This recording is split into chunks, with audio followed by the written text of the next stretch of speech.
안녕하세요. AWS 강의실입니다. 이번 시간에는 아마존 S3의 권한 관리에 대해서 간략하게 알아보도록 하겠습니다. 우선 AWS S3 권한을 관리하는 방법은 크게 두 가지가 있는데 첫 번째로 S3 버킷 정책입니다. 이 버킷 정책은 IAM 정책 중에 리소스 기반 정책에 해당하는데요. 간단하게 살펴볼게요.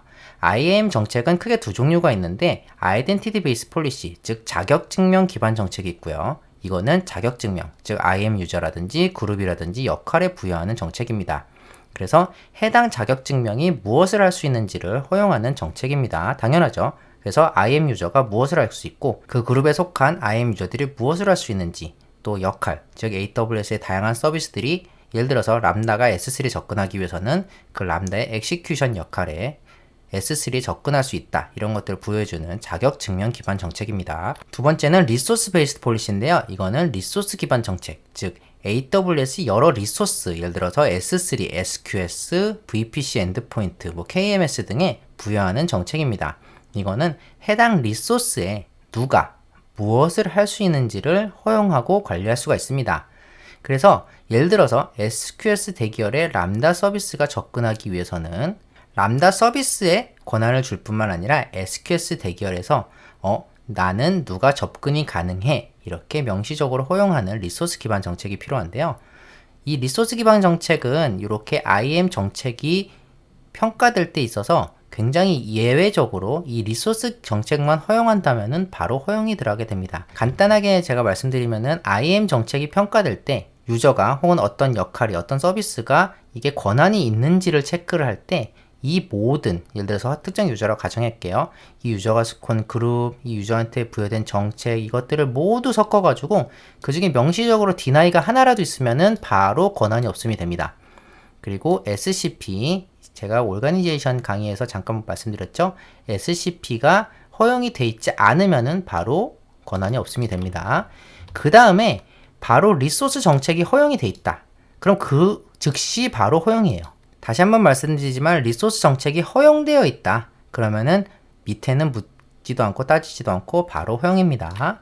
그리고 나서 이 리소스 정책이 허용되어 있지 않다고 한다면은 권한 범위라든지 세션 정책이라든지 자격증명 이런 것들을 체크하게 되는데 물론 예외도 있습니다. 예를 들어서 KMS 같은 경우에는 리소스 정책뿐만 아니라 이 리소스에 접근하는 유저도 권한이 있어야 돼요. 이 강의는 IAM 강의가 아니기 때문에 간략하게 넘어가기로 하고 어쨌든 간에 이 버킷 폴리시는 리소스 정책에 해당하게 된다. 자, 간단하게 한 번 더 정리하면은 내가 열쇠를 가지고 문을 열 수 있으면은 아이덴티티 기반 자격증명, 그리고 문 자체가 나를 인식해서 누가 들어왔네, 내가 열어줄게, 즉 문의 정책을 관리한다면 리소스 정책인데 S3의 경우에는 버킷 폴리시는 리소스 정책, 즉 S3에서 관리하게 되는 겁니다. S3가 누가 누군지 판단하고 너가 된다 안 된다를 말하는 거예요. 그래서 S3 버킷 정책은 버킷 단위로 부여되고 리소스 기반 정책입니다. 해당 버킷의 데이터에 언제 어디서 누가 어떻게 무엇을 할 수 있는지를 정의할 수 있습니다. 그리고 리소스의 계층 구조에 따라 권한 조절이 가능한데요. 예를 들면은 리소스, 예를 들어서 이렇게 AWS S3의 마이버킷 슬러시 이미지 이하 와일드카드, 즉 마이버킷의 이미지로 시작하는 모든 객체에 대해서 제가 허용하거나 디나이 할 수 있습니다. 그래서 이렇게 계층 아래 이 디렉토리 안에 있는 것들 모두를 허용하거나 예를 들어서 디나이 하거나 이런 식으로 권한 조절이 가능합니다. 그리고 다른 계정의 엔티티에 대해서 권한 설정이 가능한데요. 이건 저희가 좀 나중에 알아볼게요. 예를 들어서 크로스 어카운트라든지 다른 계정에서 내 버킷에 접근하게 만든다든지 혹은 고객사의 버킷에 내가 접근할 수 있게 해달라고 요청한다든지 이런 식으로 할 때 이 부분을 아셔야 됩니다. 일단 기초 개념이기 때문에 지금 넘어갈게요. 그리고 익명 사용자에 대해서 권한도 가능한데 무슨 말이냐? 제가 불특정 다수에게, 예를 들어서 내 버킷은 퍼블릭으로 공개하고 싶어, 내 버킷에 있는 모든 내용은 아무나 와서 들여볼 수 있게 만들어주고 싶어 라고 한다면 그렇게도 설정이 가능합니다. 그리고 기본적으로 모든 버킷은 프라이빗이에요. 무슨 말이냐? 제가 명시적으로 허용하지 않는 이상, 유저 기반 정책이라든지 이 버킷 정책이라든지 무엇인가 허용하지 않는 이상 일단은 프라이빗, 즉 접근이 불가능합니다. 자, 그러면은 아까 말씀드렸던 리소스 계층 구조에 따라서 권한 조절이 가능하다고 말씀드렸는데 S3의 계층 구조에 대해서 잠깐 간략하게 설명을 드릴 게 있어서 한번 설명을 드릴게요. S3 계층 구조는 AWS 콘솔에서는 S3 디렉토리라든지 폴더를 생성하고 확인이 가능하지만 내부적으로는 사실 계층 구조가 존재하지 않습니다. 무슨 말이냐? 이 키 이름에 포함된 요거로 계층 구조를 표현하는 것일 뿐 실제로 계층이 존재하진 않아요. 예를 들면은 이렇게 S3 마이워키 월드 사우스코리아 서울 구로 뭐 맵 이렇게 이런 파일이 있다고 가정을 해볼게요. 그러면은 우리가 느끼기에는 요 맵이란 것은 구로 디렉토리 안에 있고 이 구로 디렉토리까지는 서울 안에 있고 이런 식으로 계층이 있는 것처럼 느껴지지만 실제로는 버킷명이 하나 있고 나머지는 그냥 키 값이에요. 단일 스트링입니다. 즉 실제 내부적으로 뭔가 계층 구조라든지 이런 것들 운영되는 게 아니라 그냥 단순히 키 하나, 버킷 하나 이렇게 끝나는 거예요.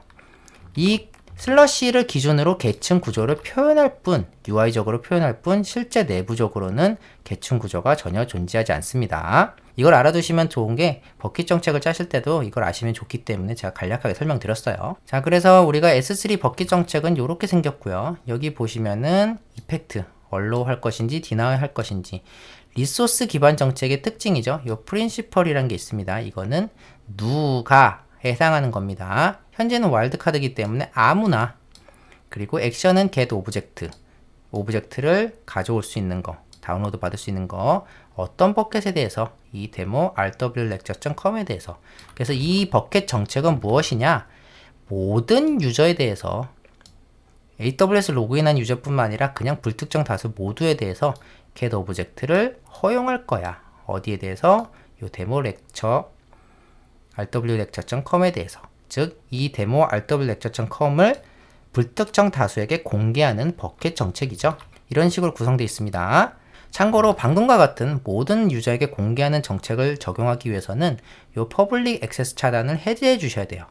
이걸 해제하지 않으면은 여러분께서 그 버켓 정책을 가지고 있다 하더라도 이 퍼블릭 액세스 차단이 먼저 적용되기 때문에 아무도 그 버켓에 접속할 수가 없습니다. 여기 보시면은 새 ACL이라든지 여러 가지 요소들이 있는데 자세한 내용은 기초 강의이기 때문에 생략하기로 하지만 여러분께서 불특정 다수에게 공개했다 하더라도 이렇게 퍼블릭 액세스가 작동하는 이상은 설정이 안 되거나 설정되더라도 이렇게 차단되게 되니까 명심하시면 좋을 것 같습니다.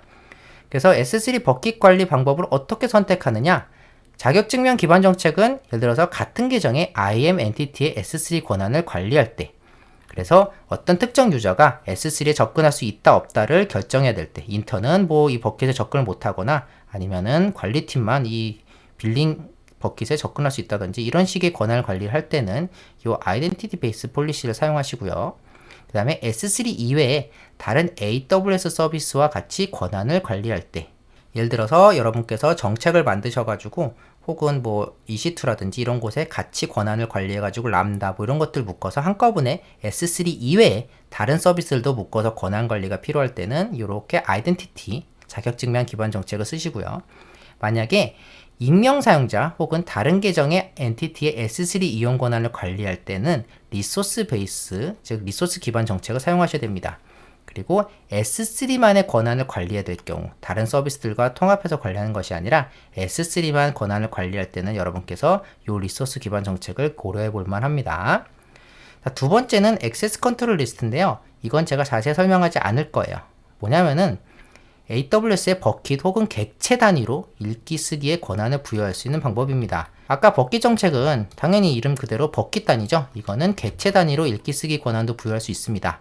그래서 S3에서 설정을 통해서 ACL을 활성화시킨 후에 적용이 가능한데 파일 업로드 시도 설정 가능하고요. 간단하고 단순한 권한 관리만 가능한데요. 공식 문서에서는 이 ACL은 더 이상 사용할 필요가 없고 각각 객체에 대해서 개별적으로 제어해야 하는 비정상적인 상황을 제외하고는 ACL 사용을 중지하는 것이 좋습니다 라고 설명하고 있어요. 바꿔 말하면은 웬만하면 다 버킷 폴리시로 관리 가능하니까 더 이상 사용하지 마라 이런 겁니다. 실전에서도 이 ACL을 사용할 일은 극히 드물기 때문에 여러분께서 이런 게 있다 정도만 알고 계셔도 지금은 무방할 것 같아요. 그래서 대부분의 경우에는 버킷 정책이라든지 IAM 정책으로 대체가 가능합니다. 그래서 대충 이렇게 생겼어요. 리눅스 권한 관리하는 것처럼 이렇게 생겼습니다. 객체 혹 소유자, 모든 사람, 뭐 인증된 그룹 이렇게 각각에다가 읽기 쓰기 권한들을 부여할 수 있는데 자세한 내용은 생략하기로 할게요. 이런 게 있다 정도만 알고 계시면 좋을 것 같습니다. 자, 그러면은 지금까지 AWS 강의실이었습니다. 감사합니다.